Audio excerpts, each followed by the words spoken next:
Okay, John.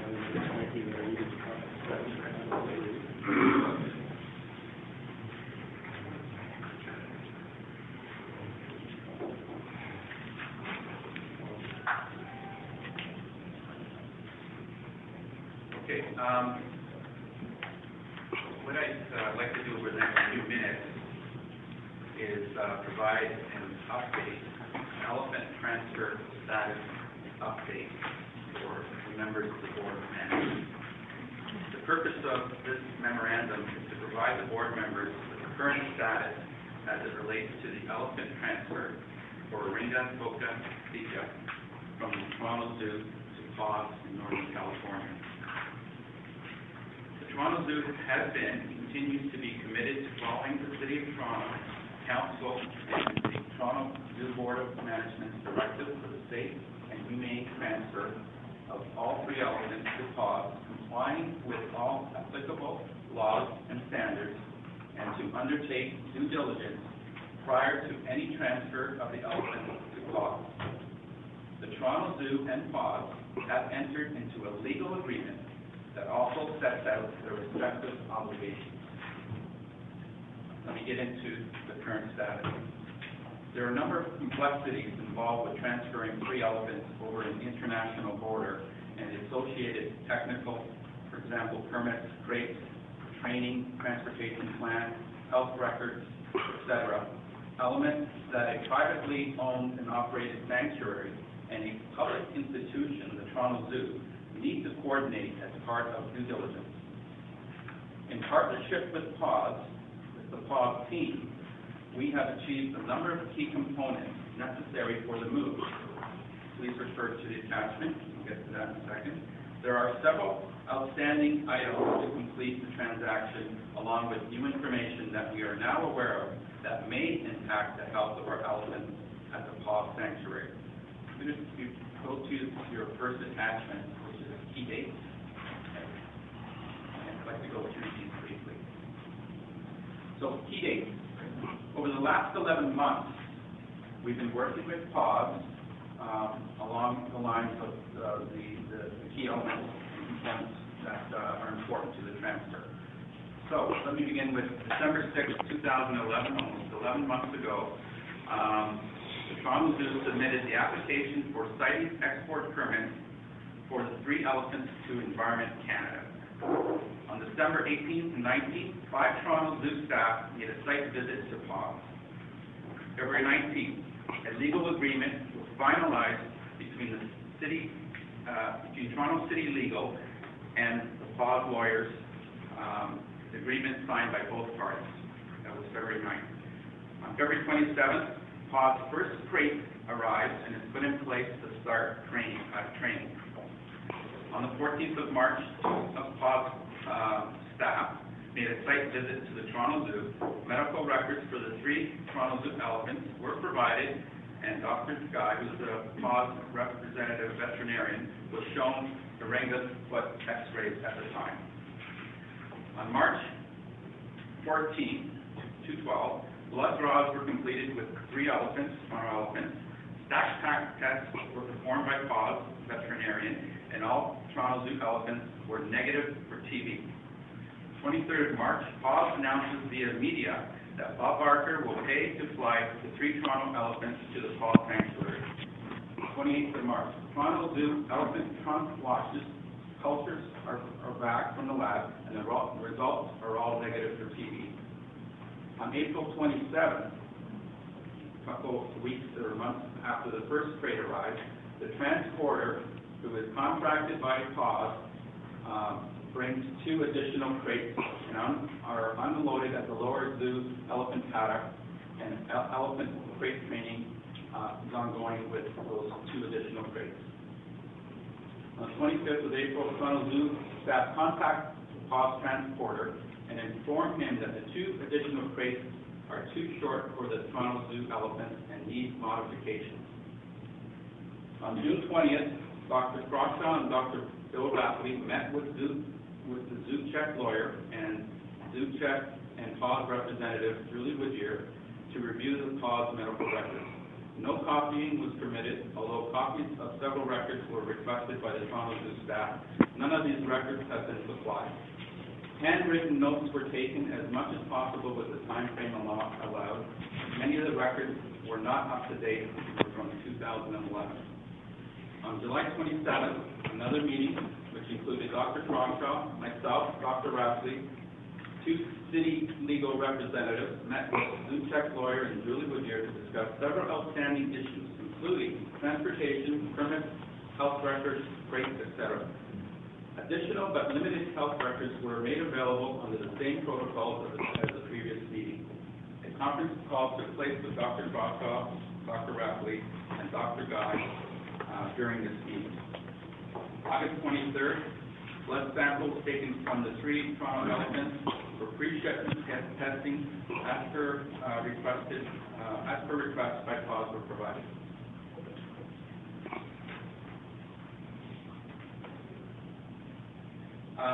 So that takes us on this chronology to August 23rd, 2012.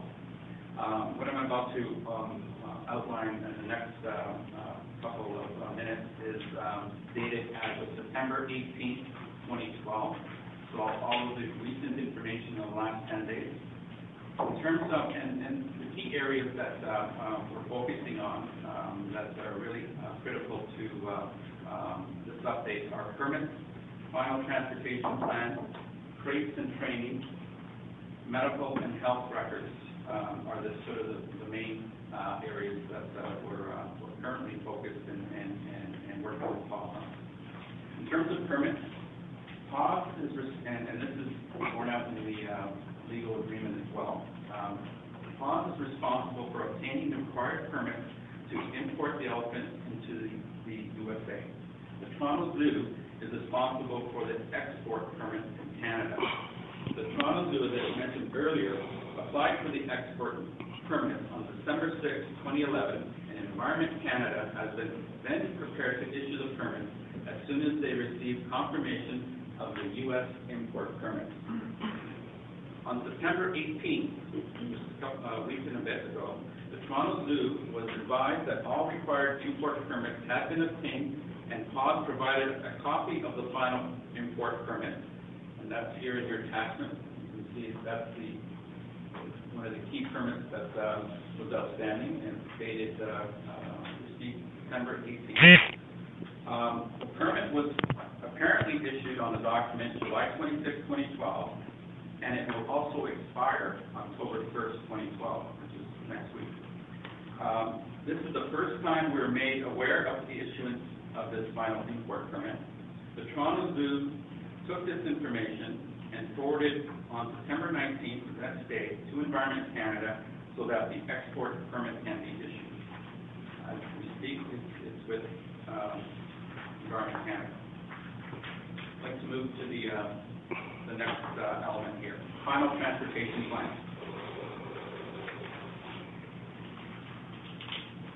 Under our agreement, P.A.W.S is responsible to make all of the arrangements for and cover all the costs relating to the safe and humane transport of the elephants to their facilities. P.A.W.S and the Toronto Zoo mutually agreed to that air transportation would be best for the welfare of the elephants. We have requested that P.A.W.S obtain a confirmation from the U.S. Fish and Wildlife Service that P.A.W.S' transportation plan meets the animal welfare requirements as required by the International Air Transportation Association, IATA, worldwide standard for shipping live animals. P.A.W.S agreed that the air carrier AN-124, originally proposed by them, was not suitable for transfer of the elephants to California because the cargo area is not sufficiently pressurized to ensure the safe transport of not only the elephants, but accompanying personnel. There may be additional concerns regarding noise and vibration which could cause unacceptable stress to the elephant. I've also attached a letter from the Elephant Managers Association, which expresses similar concerns, but anyway, that's another opinion there. We currently do not have a transportation plan for P.A.W.S for the safe and humane transport of the 3 elephants. It is P.A.W.S obligation to provide a transportation plan. It is P.A.W.S obligation to provide a transportation plan. P.A.W.S has experience in transferring elephants by air. For example, when they flew the African elephant Maggie in November 2007 from Alaska to California on a special U.S. Air Force C-17 cargo plane that was fully pressurized. The next section relates to crates and training. I'm not going to read all this other than we've had 3 crates beginning in February and in April. When we received them, we started training immediately with all our 3 elephants with ankle bracelets and so forth. As we stand today, Ringa and Avila have been progressing well in their crates and fit into those crates, and the crates don't need any modifications. However, Toka's crate, as we stand here today, needs modifications, needs to be extended. We have communicated this to P.A.W.S back in April that they need modifications, and there have been subsequent updates and requests to that effect since April to date. What that means is that without that modification, you cannot get Toka into the crate, you cannot close the back doors, you cannot put up the proper bars for training. However, we have been training Toka to go in, but without the modifications, we cannot complete the training. Therefore, the training will be delayed in terms of this particular process. We have requested P.A.W.S to modify the crate on numerous occasions. Next area I want to highlight on is medical and health records.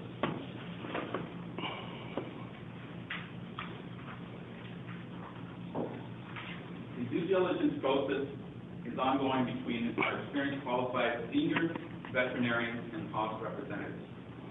It was only in late June 2012 that the qualified staff from the Toronto Zoo, Dr. Crawshaw and Dr. Rapley, were permitted by P.A.W.S to inspect and take notes of medical records and information from P.A.W.S with respect to the elephants housed at the facility.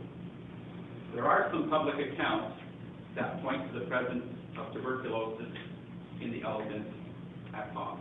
I just want to mention that there's some public accounts out there that point to that.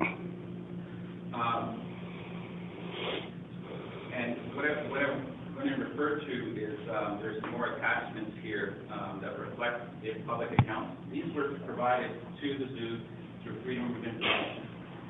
These particular documents were not provided to us by P.A.W.S. So in a minute, I'm going to ask Dr. Crawshaw to have some comments on these documents that are here before you. What we do know in these documents is that Rebecca, Asian elephant, died in January 2011, and the documents allude to tuberculosis. And Sabu died in this particular year, January 12th, from arthritis and tuberculosis testing for those. And again, I'll let Dr. Crawford provide some comments on these particular items. Zoo staff, as I mentioned earlier, in last December, zoo staff did attend a site visit at P.A.W.S. And while there at P.A.W.S. in December, they were not provided details on the health status on the elephant, on the Asian elephant, on the Asian elephant, and were only allowed to visit 2 of the 5 barns under the direction of a P.A.W.S. lawyer. So while there's 5 barns, our zoo staff team were only permitted access to 2 of the 5 barns. The fact that they were only invited to see 1 Asian elephant and 3 African elephants, that P.A.W.S. staff caring for the other barns were wearing face masks strongly suggested that a quarantine operation was in place, and as a result of a confirmed or suspected case of tuberculosis. The confirmation of P.A.W.S and the threat, if any, and let me just say that again, confirmation of P.A.W.S and the threat, if any, it may pose on our elephants is part of the ongoing due diligence review. Dr. Crawshaw has provided a list of questions and issues that he needs to be supplied or addressed by P.A.W.S that are most pertinent to outstanding medical records related questions, and that needs to be answered in order to permit Dr. Crawshaw to finish his due diligence. P.A.W.S has been provided with Dr. Crawshaw's request for information. At this point, I'd like to invite Dr. Crawshaw to provide some insight to some of these records. Thank you. I can give you a bit of a background now, or it depends on how much detail Chairman would like to get into at this stage. In terms, obviously, the TB is a significant issue. And in answer to, I guess, one of the earlier questions is that this is an ongoing and fairly recent development to our knowledge. And in the questions regarding to the animals that went to the facility 7 years ago, they predated some of these, and I would question whether it would be wise to slow down there at this time. So there certainly are some issues there, and I would say TB is a complex disease in elephants, and it's one that really hasn't been studied that long, and it's really developed in the 1990s and the 2000s, and so this is we're still learning more, and today it's a significant disease in elephants, and to date, up to about last year, there have been about 50 plus confirmed cases of tuberculosis, so quite a high percentage in elephants across in North America. And in some cases in Asians, it's been quoted as high as 18%. I think that may be a bit high.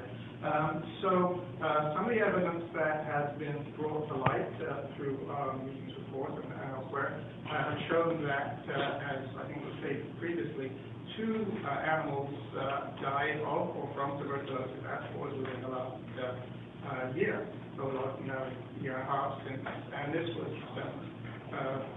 both prior and after the council resolution on it. So this is an active and present problem that has to be dealt with. And so I'll just give you a little bit of an update. So there's 2 animals that have died from that. P.A.W.S elephant collection consists of 3 female African elephants, 3 female Asian elephants, and 2 Asian elephant bulls.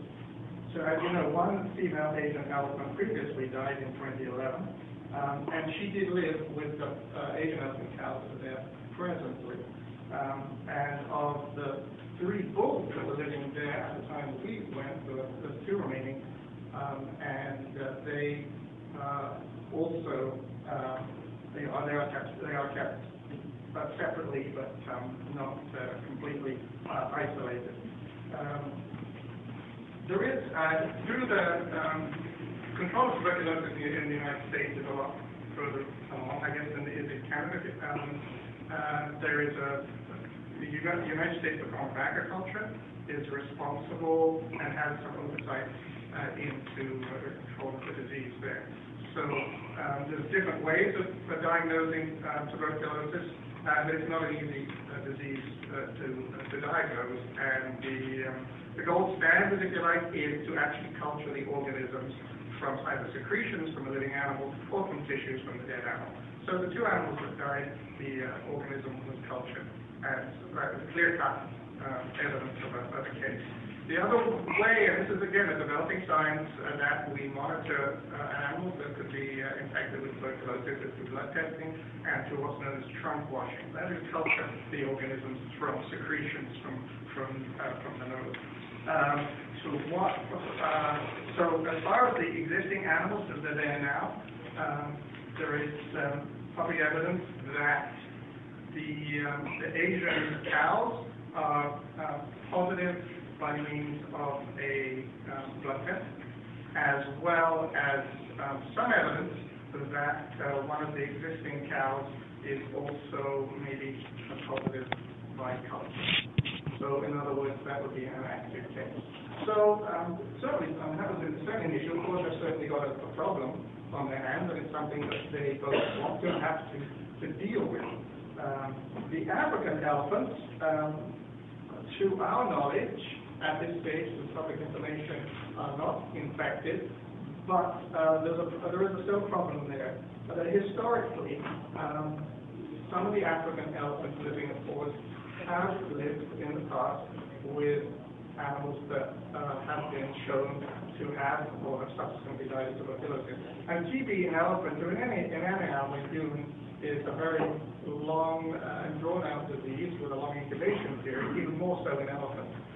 So from the incubation period, from the time an animal is infected to when it shows itself to be sick, can be very extensive, anything from a year or less than 2 years up to 20 years. So that's certainly a problem with regard to the African elephants. The second problem is that really we haven't received sufficient assurances or details on the biosecurity program at P.A.W.S, and that would include things like separation of the infected elephants from the uninfected ones, disease control measures, disinfection, separation of staff, and the resources that is adequate to protect our animals from potentially getting infected. And many of these requests have not yet been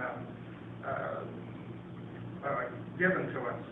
And so without that, I have to then, and we've also had requests into the USDA and the other disease control authorities there to provide some guidance to us and some clarification on their requirements, and we haven't been able to receive that.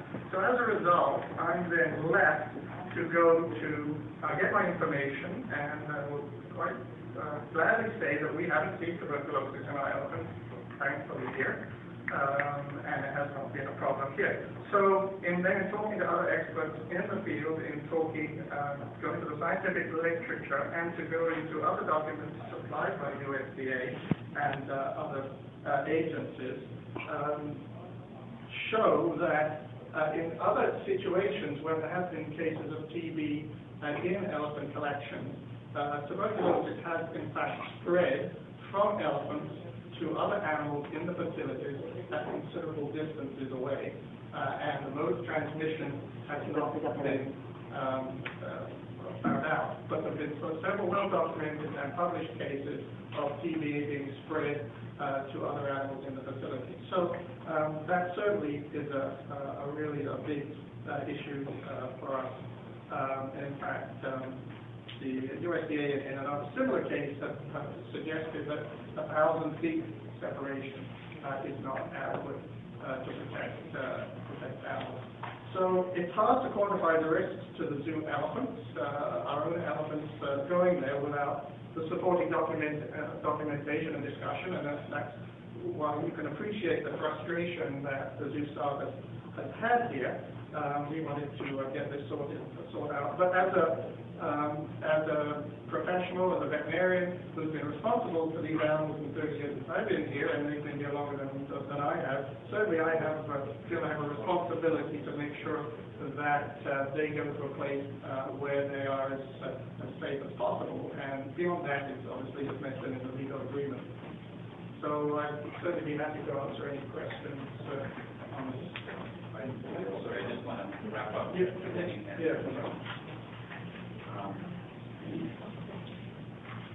So, in summary, the Toronto Zoo has been and continues to be committed to performing in good faith its obligations under the Elephant Transfer Agreement. The delays to date in the safe, humane, and compliance with all applicable laws and standards transfer of Oringa Zika can be primarily attributed to a number of factors under the responsibility of P.A.W.S, including U.S. permits and documents, supply of right-sized crates, a sound transportation plan, and provision of medical information as it relates to the P.A.W.S elephant collection. And at this point, we'd glad to answer any questions. Yeah, Councilor Grimes first, and Councilor Joe Livingston. Thank you, Mr. Chairman. My first question is for Dr. Gottschalk. So I heard you in your submission, big issues, problems, I'll start with the medical health records. You know, so you're not prepared to send these all to now. You said big issues, big issues. In your opinion, would you send these all to now with these you have health records and the elements and the cost? At this time, I have to say no, and I guess this was mentioned in one of the presentations, is that receiving medical records is one part of the process. Making intelligent assessments and knowledgeable scientific decisions based on it is the next. At this stage, and it's been a really long process, we haven't completed so to answer your question, that is based on what it is now, I can't recommend that. So even if you have further records that came based on what you know now, would you send them there? No. Okay, next question, I guess, over to our CEO. Things I heard in yours was aircraft not suitable, number one. That's got to be a huge issue. Alaska sent them down different aircraft, so that's a major issue for us. Well, the aircraft, as I mentioned, is the cargo area apparently is non-pressurized. So that's not suitable. The one they sent, the last plane said it was pressurized? The last plane was a U.S. cargo pressurized aircraft. And what do you have to say? Does it have to go pressure on the aircraft? Well, we've asked for confirmation that it meets international guidelines for state transport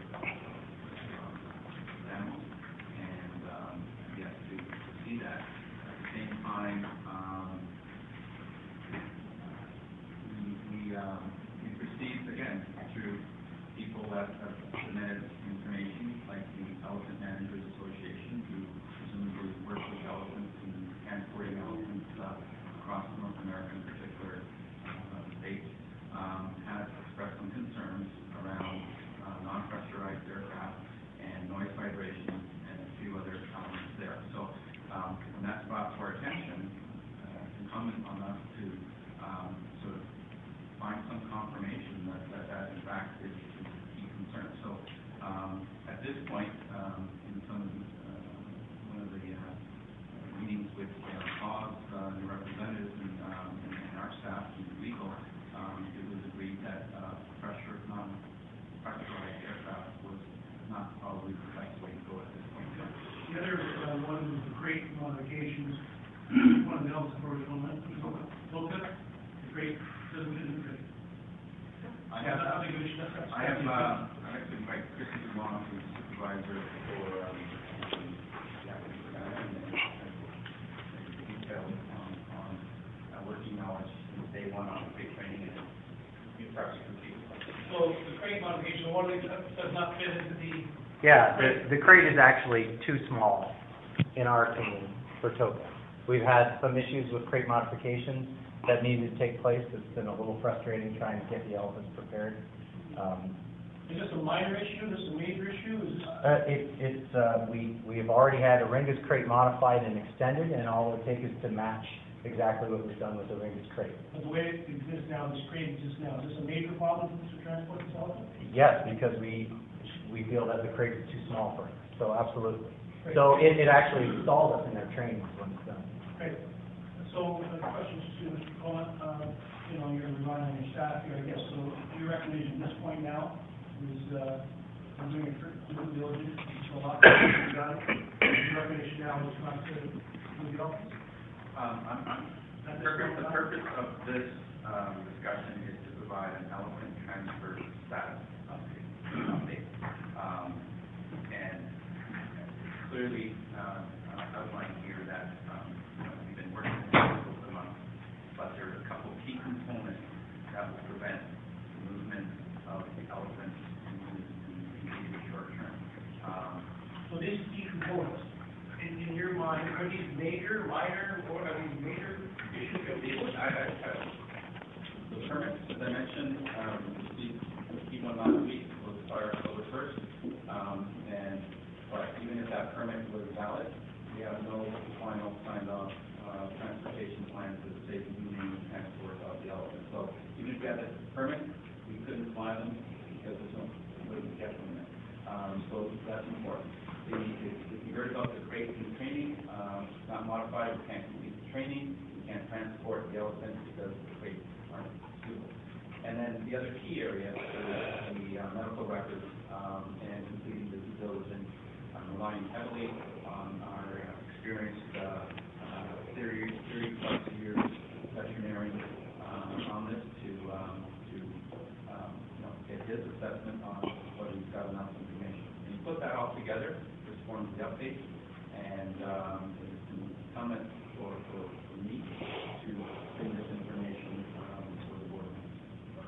Thank you. I'll speak in relation to